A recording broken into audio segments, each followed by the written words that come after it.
Hi నమస్తే, welcome to our channel. సాక్షి డిబేట్లో ఇద్దరు వ్యక్తుల మాటలు ప్రస్తుతం దుమారాన్ని అయితే రేపుతున్నాయి. అమరావతి, ముఖ్యంగా అమరావతి ప్రాంతం, అమరావతి రైతులు, మహిళలు దీనిపై తీవ్ర అభ్యంతరం వ్యక్తం చేస్తున్నారు. నేను ధర్నా కూడా చేయడం.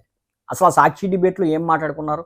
ఈ కేఎస్ఆర్ ఎవరైతే కొమ్మినేని శ్రీనివాసరావు యాంకర్ కింద వ్యవహరిస్తున్నారో అతను, కృష్ణరాజు అనలిస్ట్, వీళ్ళిద్దరూ కూడా అమరావతి ప్రాంతం, అమరావతి రాజధాని గురించి మాట్లాడుతూ పలు విద్వేషకరమైన, అసహ్యకరమైన, జిగుత్సాకరమైన మాటలైతే మాట్లాడారు.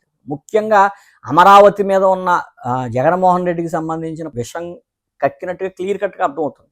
ఎందుకంటే అమరావతి రాజధాని డెవలప్ అవుతుంది, డెవలప్ అయ్యే క్రమంలో ఈ రకంగా అదొక వేశ్యల ప్రాంతం అంటూ కూడా ఒక ముద్ర వేసేస్తే ఖచ్చితంగా అది డెవలప్మెంట్ తగ్గిపోతుంది, దాని మీద బురద జల్లితే అది తుడుచుకోవడానికి ఎక్కువ కాలం టైం పడుతుందన్న ఆలోచన చేసినట్టుగా అయితే వాళ్ళ వ్యాఖ్యలు ఉన్నాయి. కృష్ణరాజు చెప్తుంటే కేఎస్ఆర్ చెప్తూనే ఉన్నాడు, ఇది రేపు పొద్దున్న దుమారం అవుతుంది, ఇది పెద్ద ఇష్యూ అవుతుంది, మీరు చూసుకోండి అంటే, అయితే అవనవ్వండి, దానిదే ఉంది. నేను ఒక సర్వే ప్రకారం చెప్పాను, కర్ణాటక ఫస్ట్లో ఉంది, ఆంధ్రప్రదేశ్ సెకండ్లో ఉంది. ముఖ్యంగా అమరావతి ప్రాంతంలో వేశ్యలు ఎక్కువగా ఉన్నారంటూ కూడా నీచంగా మాట్లాడడం జరిగింది.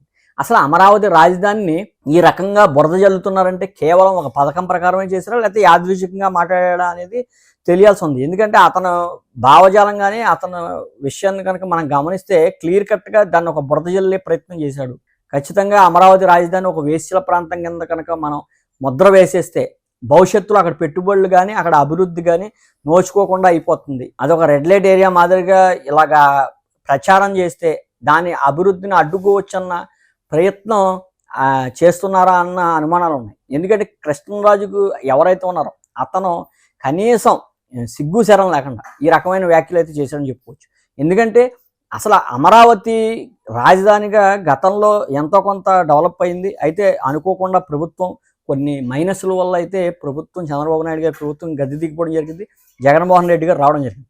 జగన్మోహన్ రెడ్డి గారు వచ్చిన తర్వాత అమరావతి మొదట్లో అతను ఒప్పుకున్నారు.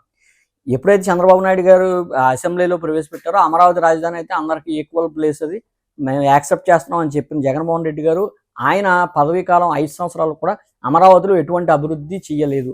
ముఖ్యంగా ఇది ఒక కమ్మల రాజధాని. ఈ కమ్మలందరూ కూడా ఇక్కడ డబ్బులు సంపాదించుకోవడానికి, రియల్ ఎస్టేట్ వ్యాపారం, దందాలు చేసుకోవడానికి ఇక్కడ చంద్రబాబు నాయుడు గారు ఇక్కడ అమరావతిని రాజధాని చేశారంటూ కూడా జగన్మోహన్ రెడ్డి గారు రాజకీయంగా బురద జల్లి దానిపై అయితే పక్కన పెట్టడం జరిగింది. ముఖ్యంగా వైజాగ్ని పరిపాలనా రాజధాని కింద చేస్తాను, 3 రాజధానులు, ఒక రాజధాని కాదు 3 రాజధానులు అంటూ కూడా, అభివృద్ధి అంటే బిల్డింగులు కాదు, కంపెనీలు కాదు అంటూ కూడా ఒక కొత్త నిర్వచనాన్ని చెప్పే ప్రయత్నం చేశారు.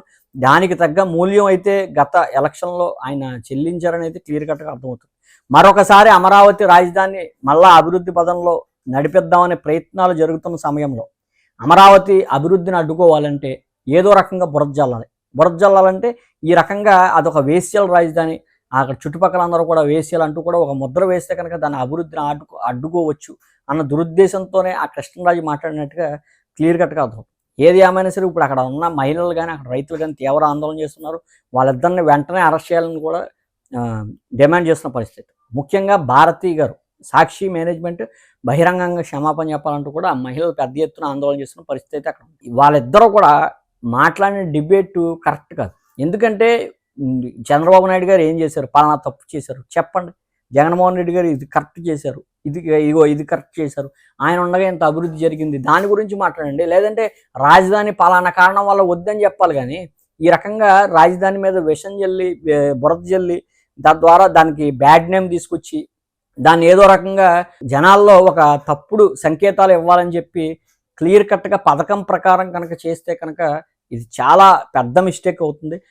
భవిష్యత్తులో దీన్ని యావత్ ఆంధ్రప్రదేశ్లో వైసీపీ పార్టీ మీద ఎక్కువ ప్రభావం చూపించే అవకాశం ఉంటుంది.